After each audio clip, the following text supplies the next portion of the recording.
ಮೊಟ್ಟೆ ಡೀಲ್ ಪ್ರಕರಣದಲ್ಲಿ ಲಂಚದ ಆಮಿಷವೊಡ್ಡಿದ ಆರೋಪವನ್ನು ಹೊತ್ತಿರುವ ಮಹಿಳಾ ಮತ್ತು ಮಕ್ಕಳ ಅಭಿವೃದ್ಧಿ ಇಲಾಖೆಯ ಮಾಜಿ ಸಚಿವೆ ಶಶಿಕಲಾ ಜೊಲ್ಲೆ ವಿರುದ್ಧ ತನಿಖೆಗೆ ಆಗ್ರಹಿಸಿ ದಕ್ಷಿಣ ಕನ್ನಡ ಜಿಲ್ಲಾ ಮಹಿಳಾ ಕಾಂಗ್ರೆಸ್ ಸಮಿತಿಯಿಂದ ನಗರದ ಮಲ್ಲಿಕಟ್ಟೆಯ ಕಾಂಗ್ರೆಸ್ ಭವನದ ಮುಂಭಾಗ ಪ್ರತಿಭಟನೆ ನಡೆಯಿತು.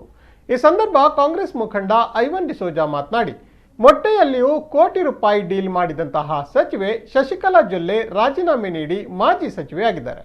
ಬಹುಶಃ ಮಾಜಿ ಮಂತ್ರಿ ಆಗುವುದಕ್ಕೆ ಗರ್ಭಿಣಿಯರ ಶಾಪವೇ ಕಾರಣ. ಶಶಿಕಲಾ ಜೊಲ್ಲೆ ಅವರ ಮಾನವೀಯತೆ ಇಲ್ಲದ ಕ್ರಮದ ವಿರುದ್ಧ ರಾಜ್ಯಾದ್ಯಂತ ಪ್ರತಿಭಟನೆ ನಡೆಯುತ್ತಿದೆ ಎಂದರು. ಜಿಲ್ಲಾ ಮಹಿಳಾ ಘಟಕದ ಅಧ್ಯಕ್ಷೆ ಶಾರ್ಲೆಟ್ ಪಿಂಟೋ ಮಾತನಾಡಿ, ಮಹಿಳೆಯರು ಕೂಡ ಭ್ರಷ್ಟಾಚಾರದಲ್ಲಿ ತೊಡಗಿಸಿಕೊಳ್ಳುತ್ತಾರೆ ಎಂಬುದನ್ನು ಶಶಿಕಲಾ ಜೊಲ್ಲೆ ಅವರು ತೋರಿಸಿಕೊಟ್ಟು ರಾಜಕೀಯದಲ್ಲಿರುವ ಮಹಿಳೆಯರಿಗೆ ಕಳಂಕವನ್ನ ಹಚ್ಚಿದ್ದಾರೆ. ಆದಷ್ಟು ಬೇಗ ಈ ಮೊಟ್ಟೆ ಡೀಲ್ ಪ್ರಕರಣದ ಬಗ್ಗೆ ಕೂಲಂಕುಷ ತನಿಖೆ ನಡೆಯಲಿ ಎಂದು ಒತ್ತಾಯಿಸಿದರು.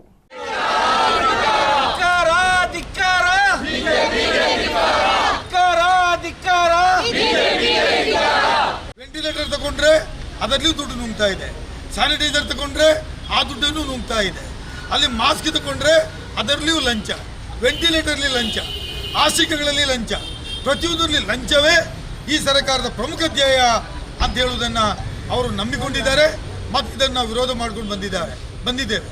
ಇವತ್ತು BS ಯಡಿಯೂರಪ್ಪನವರು ರಾಜೀನಾಮೆ ಕೊಡುವಾಗ ಹೇಳಿದರು, ನಾನು ಈ ರಾಜ್ಯದಲ್ಲಿ ಕಾಂಗ್ರೆಸ್ BJP ಸರ್ಕಾರವನ್ನು ಅಧಿಕಾರಕ್ಕೆ ತಂದೆ, ಹಳ್ಳಿಗೆ ಹೋಗಿ ನಾನು ಜನವನ್ನು ಸಂಘಟನೆ ಮಾಡಿದೆ, ನಾನು ಎಲ್ಲವನ್ನ ಮಾಡಿದ ಮೇಲೆ ಇವತ್ತು ಯಾರೋ ಒಬ್ಬರ ಮೇಲೆ ಕೂತ್ಕೊಂಡು ನನ್ನನ್ನು ಅಧಿಕಾರದಿಂದ ಕೆಳಗಿಳಿಸಿದರು ಅಂತ ಹೇಳಿದರು.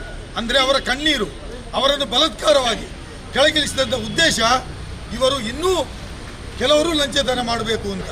ಯಾವಾಗ BJP ಸರ್ಕಾರ ರಾಜ್ಯದಲ್ಲಿ ಅಧಿಕಾರಕ್ಕೆ ಬಂದಿತ್ತು, 2008ರಿಂದ 2013ವರೆಗೆ ರಾಜ್ಯದಲ್ಲಿ BJP ಸರ್ಕಾರ ಅಧಿಕಾರಕ್ಕೆ ಬಂದಿತ್ತು, ಆವಾಗಲೂ ಹಿಂಬಾಗಿಲಿನಿಂದಲೇ ಬಂದಿತ್ತು, ಆವಾಗಲೂ 3 ಮುಖ್ಯಮಂತ್ರಿಗಳನ್ನು ಮಾಡಿದ್ರು. ಬಹುಶಃ ಈ ಸಲ ಮತ್ತೆ ಇನ್ನು ಉಳಿದಂಥ 1 ತಿಂಗಳು 1 ವರ್ಷ 10 ತಿಂಗಳ ಆಡಳಿತಾವಧಿ ಏನಿದೆ ಅದರಲ್ಲಿ ಎಷ್ಟು ಜನ ಮುಖ್ಯಮಂತ್ರಿಗಳನ್ನು ಮಾಡ್ತಾರೆ ಎಂಬುದನ್ನು ನಾವು ನೋಡಬೇಕಾಗಿದೆ. ಇವತ್ತು ಆ ಮಂತ್ರಿಮಂಡಲದಲ್ಲಿದ್ದ ಸಚಿವೆಯಾಗಿ ಕೆಲಸ ನಿರ್ವಹಿಸಿದ ಈ ಶಶಿಕಲಾ ಜೊಲ್ಲೆ ಅವರು ಇವತ್ತು ಶಾಸಕ ಅವರು ಮುರಪ್ಪನಹಳ್ಳಿ ಅವರು ಮುರಪ್ಪನಪಲ್ಲಿ ಅವರೊಟ್ಟಿಗೆ ಸೇರಿ ಇವರದ್ದು 1 ಕೋಟಿಯಂತೆ ಅವರದ್ದು 50 ಲಕ್ಷ ಟೆಂಡರಲ್ಲಿ ಅವ್ಯವಹಾರ ನೋಡಿ.